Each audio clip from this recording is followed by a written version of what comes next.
Seat साहब, जैसे पाकिस्तान में स्मॉग की सूरत हाल है, स्पेशली लाहौर में, तो एयर क्वालिटी इंडेक्स ख़तरनाक लेवल्स को छू रहा है। इसी तरह पाकिस्तानी सियासत में भी स्मॉग ही छाई हुई है और वो पाकिस्तान तहरीक इंसाफ की वजह से ज़्यादा है। और अगर हम कहें कि पॉलिटिकल पार्टीज़ और सियासी एरेना में ही नहीं बल्कि पाकिस्तान तहरीक इंसाफ के अंदर भी स्मॉग है, क्योंकि इमरान खान साहब ने कहा था 9 नवंबर को कि वो जल्द कॉल देंगे और इमरान खान साहब ने कॉल दे दी है, लेकिन कॉल बज़ुबान अलीमा खान आई है। बैरिस्टर गौहर ने इसका ऐलान नहीं किया या दीगर सियासी लीडरशिप ने नहीं किया जो मुलाकात की कोशिशें भी करते रहे। अलीमा खान साहिबा ने 24 नवंबर की तारीख का ऐलान किया और सबको कहा कि वो मुतहरिक हों क्योंकि आरिया पार होने जा रहा है। और इमरान खान साहब ने भी अपने मैसेज के ज़रिए ये कहा कि आज़ादी या मार्शल एक का इंतखाब करना होगा और सभी तैयार रहें, ये आखिरी कॉल है। अब इस आखिरी मार्के को लेकर ऐसी खबरें भी चल रही हैं कि कुछ जो पार्टी लीडरशिप में हैं या कारकुनान हैं वो नाखुश हैं कि इमरान खान साहब को ग्राउंड रियलिटीज़ का नहीं पता, उन्हें नहीं बताया जा रहा कि बाहर उस तरह से माहौल नहीं है और बार बार एहतजाज की कॉल से कोई रिजल्ट ना आने की वजह से भी कारकुनान मायूस हैं। अब ये जो सारी सिचुएशन है ये रिलेट कर रही है आपकी एक प्रेडिक्शन के साथ, तो मैं चाहूंगी कि आपने क्या कहा था लफ्ज़ ब लफ्ज़ सब सुने, तो फिर मैं उसमें से सवाल एक्सट्रैक्ट करूंगी। जी, तो कितने अरसे के लिए ये मोहलत दी गई है कि इतने अरसे में आप मनाएं और नतीजा चाहिए? मेरा ख्याल है उनको हफ्ता 2 हफ्ते की मोहलत दी गई है। अच्छा, क्योंकि आपने जो इशारा दिया स्टिक एंड कैरेट रूल का। जी, बिकॉज द सेटिंग हो चुकी है कोर्ट मार्शल की, एविडेंस इकट्ठी हो गई है, सेटिंग हो गई है, बटन दबाना है और फैज हमीद की और खान साहब की इकट्ठी शुरू हो जाएगी। खान साहब अग्री कर जाते हैं तो फिर के ऊपर भी कोर्ट मार्शल नहीं होगा, उसको भी वो तलवार लटकी रहेगी, किसी वक्त भी वो किया जा सकता है, तलवार लटकी रहेगी to make sure that Khan sahab behaves. Khan साहब बिहेव नहीं करेंगे, इनकलाबी बनेंगे जेल में बैठ के, तो फिर इनकलाबियों के साथ जो होता है वही होगा। अच्छा, इसमें आपने बहुत सी बातें कह दी और हैरत की बात है कि आप 2 तारीख को ये तबसरा कर रहे हैं और उसके बाद से सिचुएशन उसी लिहाज से डेवलप हुई कि कोशिशें सारी की जाती रही और आपने बताया था कि 3 डील्स की गई हैं और उनमें अलीमा खान साहिबा के साथ भी एक डील है। अलीमा खान साहिबा का सामने आकर ऐलान करना किस बात का मजहर है ये तो आप बताएंगे। अब आपने इसे कोर्ट मार्शल के साथ भी कनेक्ट किया। सेठी साहब, मुझे आप ये बताएं कि 24 नवंबर की तारीख क्या मटेरियलाइज उस तरह से हो पाएगी जिस तरह इमरान खान साहब चाहते हैं या ये वापस ले ली जाएगी? नहीं, अब मेरा ख्याल है वापस तो खान साहब नहीं लेंगे, मगर डाइल्यूट हो जाएगी। आखिरी दिन आपको पता चलेगा क्या हो रहा है और क्या नहीं हो रहा। अब वापस लेना मुश्किल है उनके लिए, ले तो सकते हैं, वो तो बड़ी यूटर्न्स लेते हैं, बट मैं समझता हूँ इसके पीछे एक फलसफा है, तो इसलिए वो शायद उसी फलसफे के तहत खान साहब आगे बढ़े। अब वो फलसफा क्या है, देखिए, अभी आपने इंट्रोडक्शन में कुछ जिक्र किया डोनाल्ड ट्रंप का।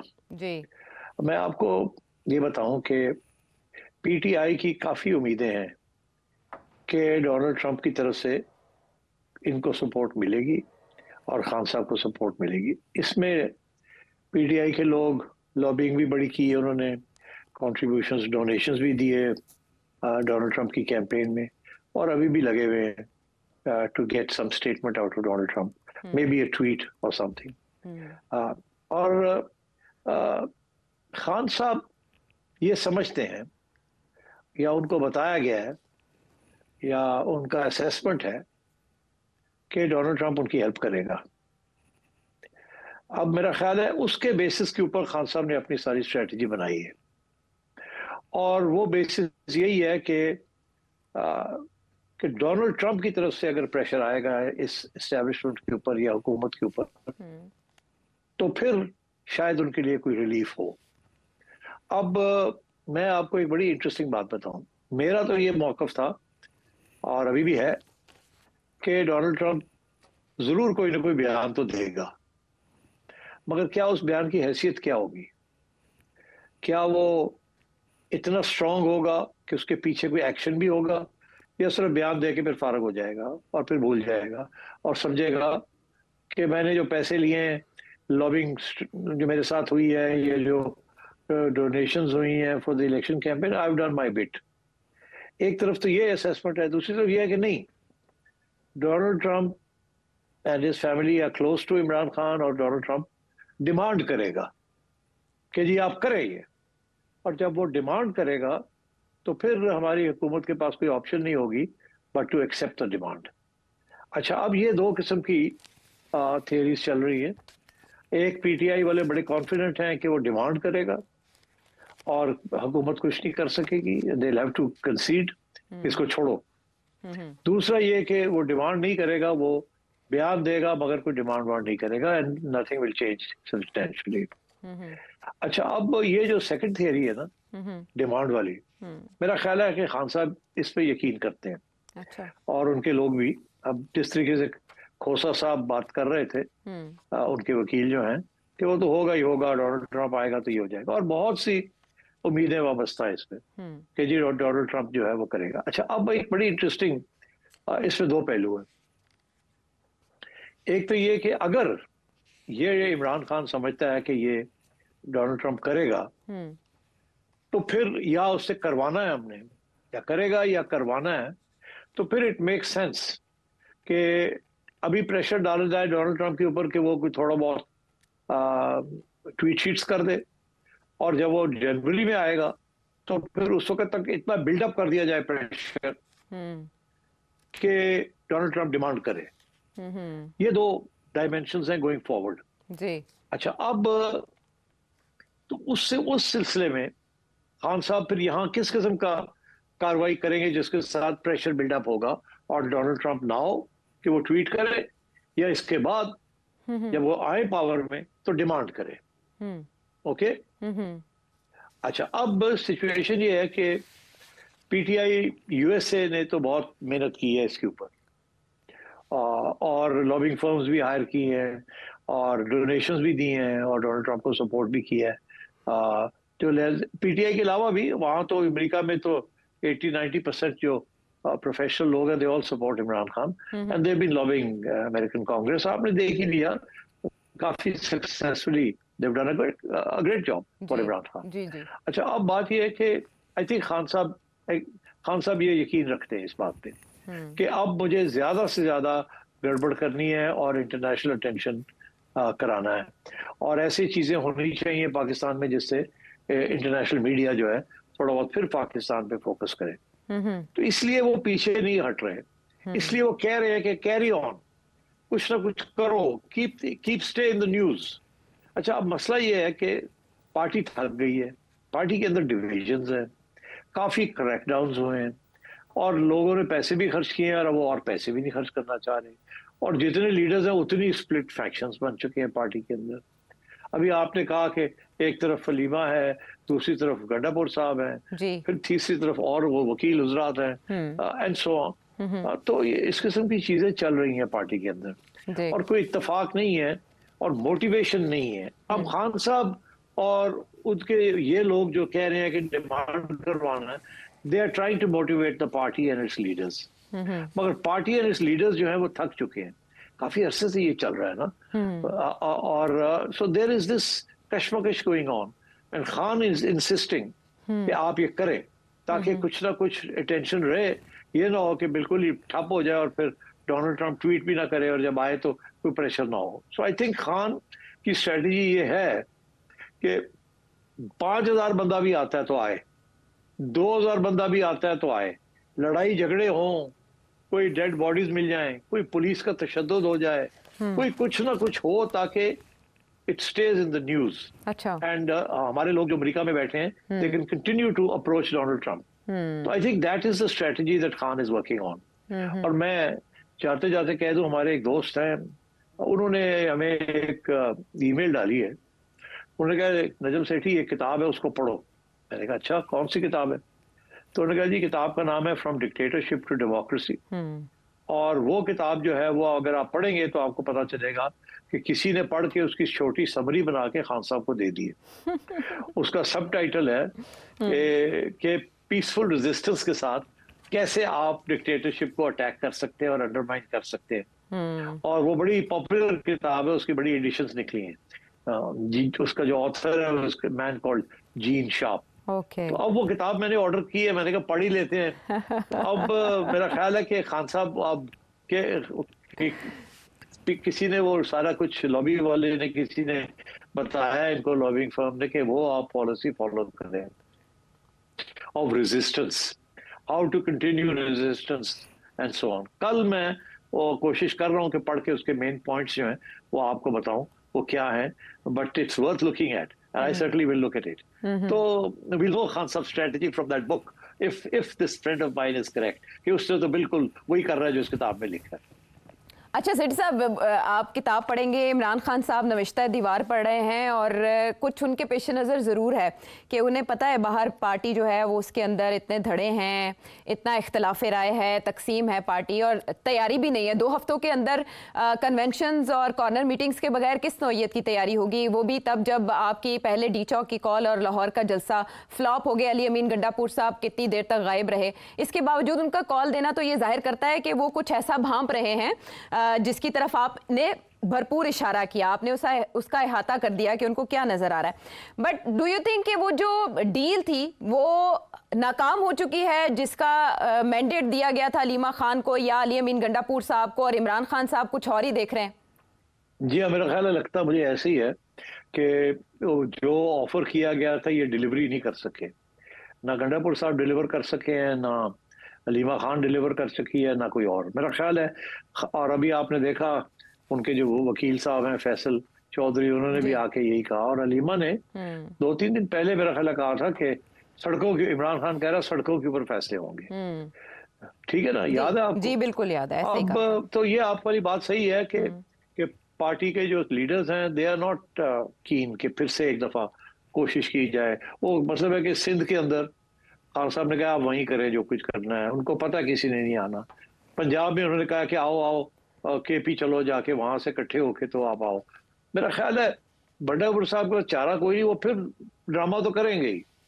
खान साहब इंसिस्ट कर रहे हैं तो ड्रामा तो होगा. हाँ. अभी ये हुकूमत पर डिपेंड करता है कि क्या खान साहब के जो मकासद है उसको ये हुकूमत पूरा करती है कि नहीं, क्या तशद्दुद ऐसा होता है जिसके साथ बहुत बड़ी कोई खबर बन जाती है. मगर मैं एक बात जरूर कहूंगा, वो ये कि खान साहब के जो सपोर्टर्स हैं पीटीआई के लिए, उनके लिए कोई अच्छी खबर भी है. वो खबर मैं दे दूं आपको? जी बिल्कुल बिल्कुल, कोई तो उम्मीद की किरण नजर आए, बताएं.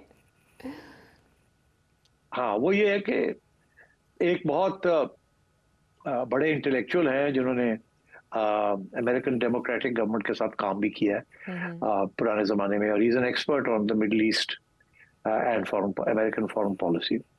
वो आजकल पाकिस्तान आए हुए. उनका नाम है वली नसर. अच्छा. उनकी किताबें भी हैं, बड़े he is quite a big expert. वो किसी डायलॉग के लिए आए हुए हैं यहाँ. मगर मेरी चिड़िया की खबर ये है कि मैं तो लंदन में बैठा हूँ तो मेरी तो मुलाकात नहीं हुई. मैं वली को अच्छी तरह जानता हूँ, मगर मुझे अभी खबर मिली है, इसलिए मैं अभी वली से मेरी बात नहीं हुई. मगर मैं समझता हूँ कि उनकी बात में वजन होता है. अब जो मैं कहने वाला हूँ ये इससे पीटीआई वाले बड़े खुश हो जाएंगे. वो ये है कि वली नसर साहब का ये ख्याल है, वली नसर साहब का ये ख्याल है कि ट्रंप साहब जो है वो इमरान खान के लिए जरूर कोई ना कुछ करेंगे. उनका ये ख्याल है कि वली नसर साहब का ये ख्याल है कि ट्रंप साहब बिल्कुल इमरान खान साहब के लिए कुछ करेंगे. और उनका ये ख्याल है कि हमारी पावर्स दैट बी जो हैं उनको इस बात का इल्म है या आगाह कर दिया गया है वाया यूजुअल सोर्सेस. अच्छा. और वो काफी सोच में पड़े हुए हैं कि अगर प्रेशर आता है फ्रॉम डोनाल्ड ट्रंप तो फिर हम क्या करेंगे. अच्छा. वो जो मैं कह रहा हूँ ना डिमांड वाली अप्रोच जो खान साहब समझते हैं, मेरा ख्याल है ये बातें खान साहब तक पहुंची हुई हैं, इसीलिए वो इस लाइन के ऊपर चल रहे हैं. और इसकी वजाहत जो है वो मैं कह रहा हूँ कि वली नसर ने की है. और यहाँ तक बात ये है कि इसीलिए लोग ये कह रहे हैं कि ट्रंप के आने से पहले खान साहब को वो चाहते हैं हमारे लोग कि वो उसको भाई लोग कि वो उसको सजा दे दे, ताकि बाद में ये कह सके जी वो तो अदालतों ने सजा दी नहीं, हम क्या कर सकते हैं कि जब प्रेशर आएगा तो. और इधर से कोशिश ये है कि उस सजा से पहले ही कोई डोनाल्ड ट्रंप से कोई ट्वीट शीट करवा ली जाए या कोई स्ट्रॉन्ग स्टेटमेंट दिलवा दिया जाए. तो ये इस वक्त बड़ी क्लोज कॉन्टेस्ट चल रही है कि पहले कौन क्या करेगा और पहले क्या होगा. मगर वली नसर साहब का ये कहना है अकॉर्डिंग टू माय सोर्सेस कि उन्होंने कहीं बात की है, और उनका ये कहना है कि प्रेशर काफ़ी आएगा हमारी इस्टेब्लिशमेंट के ऊपर, और हो सकता है कि इसकी सोल्यूशन यही निकले कि खान साहब को किसी थर्ड कंट्री भेज दिया जाए। अब ये एक नई डेवलपमेंट है, क्योंकि हम समझते थे कि खान साहब किसी थर्ड वर्ल्ड किसी और कंट्री में जाएंगे नहीं, वो डटे रहेंगे यहाँ, ये नवाज शरीफ वाला फॉर्मूला नहीं चलेगा यहाँ। मगर आगे से जवाब ये मिला कि खान साहब को पूछेगा कौन, उनको तो जहाज में बैठा के भेज दिया जाएगा, तो उनको तो पूछना है कोई नहीं। अच्छा, तो फिर आगे सवाल ये बना कि खान साहब को आप बाहर भेज देंगे तो कहाँ भेजेंगे, लंदन भेजेंगे और कहाँ भेजेंगे? हाँ। तो आगे से बड़ा इंटरेस्टिंग जवाब आया कि नहीं, सऊदी अरेबिया भेज देंगे। अच्छा, सऊदी अरेबिया भेज देंगे? पहली बात तो यह है कि खान साहब के तल्लुकात MBS के साथ कोई अच्छे नहीं है, वो कोई छुपी हुई बात नहीं है, तो सऊदी अरेबिया कैसे लेगा इनको? अच्छा। दूसरी बात यह है कि रियासत के दरमियान तल्लुकात ऐसे होते हैं, अमेरिका के भी बड़े तल्लुकात हैं और डोनाल्ड ट्रंप एडमिनिस्ट्रेशन के विद MBS, और हमारे भी एस्टेब्लिशमेंट के भी बड़े तल्लुकात हैं MBS के साथ। तो शायद ये कॉम्प्रोमाइज ही हो जाए कि अमेरिका के हाँ जी सऊदी अरेबिया भेजो, और ये भी कह दे जी सऊदी अरेबिया को हम ट्रस्ट करते हैं कि खान साहब को अंडर लिटिल, जैसे नवाज शरीफ साहब को चुप करके बैठाए रखा था, इनको भी चुप करके बैठाए रखेंगे। और अमेरिका भी कहेगा चले हमारी बात भी मान ली, डोनाल्ड ट्रंप की इज्जत रहेगी, उसने कहा था निकालो इसको, तो उसने निकाल दिया, और तीनों ने मिलकर ये फैसला कर लिया कि चलो सऊदी अरेबिया ही भेज देते हैं और उनको वहां ढक देते हैं जाके। तो मतलब है इस किस्म की बातें भी अब चलनी शुरू हो गई हैं। और तो साथ साथ मैंने कहा कि वो कन्विक्शन जल्दी से हो जाए, वो 190 मिलियन केस में हो जाए या फैज हमीद केस में हो जाए, ताकि ये कह सके जी हम कुछ नहीं कर सकते, हमने तो कुछ नहीं किया, अदालतों ने ये किया है, और हमारी पोजीशन बरकरार है। और अगर बहुत ज्यादा प्रेशर आए तो फिर सऊदी अरेबिया भेज दे, लंदन तो नहीं भेजना, क्योंकि वहां तो खान साहब बहुत ही खतरनाक किस्म के सिचुएशन क्रिएट कर सकते हैं। तो अब ये बातें चल रही हैं, मेरा ख्याल है कि हमें इस पे ज्यादा स्पेकुलेशन नहीं करनी चाहिए। अच्छा। मैं तो ज्यादा नहीं करना चाह रहा था, मैंने आज जिक्र इसलिए किया कि वली नसर इज अ क्रेडिबल पर्सन, और उनके एनालिसिस को डिसरिगार्ड नहीं करना चाहिए। और मैंने सोचा कि वक्त आ गया कि PTI वालों को भी थोड़ा खुश कर दिया जाए, बड़ी उम्मीदें लेके बैठे हुए हैं। तो कोई रास्ता अगर कोई निकलता है कि आगे बात आगे बढ़े, तो और खान साहब जेल से निकले, तो मेरा ख्याल है we should pay attention to some of these things. ठीक है, इसके बहुत माइनर डिटेल भी है और वो वाकई मामला मशकूक बना रही है कि अली अमीन गंडापुर साहब कह रहे हैं कि बता नहीं सकता लेकिन हमारी हिकमत अमली सख्त होगी। फिर फैसल चौधरी साहब कह रहे हैं कि जो कमेटी बनाई गई है उसके नाम मंजर आम पर हम नहीं ला सकते क्योंकि फिर लोग अरेस्ट हो जाते हैं, लेकिन उसके पास मैंडेट होगा कि एहतजाज कितना अरसा चलाना है और कब ख़त्म करना है और कब शुरू करना है और कैसे कैरी करना है उसको। अच्छा, जो आपका एनालिसिस है वो ये बता रहा है अब सज़ा भी करीब है 190 मिलियन पाउंड केस में, फिर दूसरा कोर्ट मार्शल का रिजल्ट आने का भी कुछ लोग चहमगोइयां कर रहे हैं, और आपने बात की कि वो मुल्क से बाहर भी जा सकते हैं, और इस पर हम ज़्यादा स्पेकुलेट नहीं करेंगे, लेकिन क्या आप ये बता सकते हैं कि तारीख एहतजाज की, चलें यू टर्न ना लें, तब्दील की जा सकती है, आगे जा सकती है? खान साहब can do anything, but I think जिद्दी भी तो है ना, पहले भी आगे की, अब मेरा ख्याल है कुछ ना कुछ तो वो करना चाहेंगे। I think I don't know his mind, so I can't predict, but I think logically speaking कुछ ना कुछ तो ये करना चाहेंगे। हाँ हाँ।